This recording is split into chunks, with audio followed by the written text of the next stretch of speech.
Nima uchun qo'l-oyoqlar qo'rquv, vahima, xavotir vaqti muzlaydi, hattoki xona issiq bo'lsa ham? Bunga qo'shimcha ravishda yurak urishi tezlashishi, holsizlik, qaltirash va qo'rquv hissi ham qo'shilishi mumkin.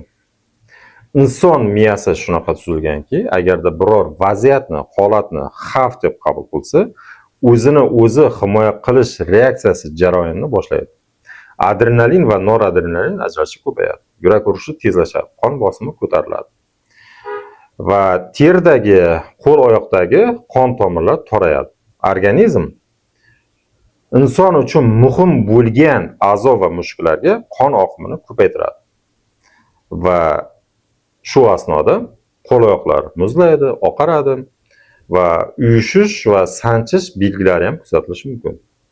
Agarda sizda ushbu holatlar kuzatilayotgan bo'lsa, menga kommentariyada yordam, maslahat deb yozib qoldiring. Mening pullik onlayn konsultatsiya kurslarimga yozilsangiz, sizga to'liq tushuntiraman.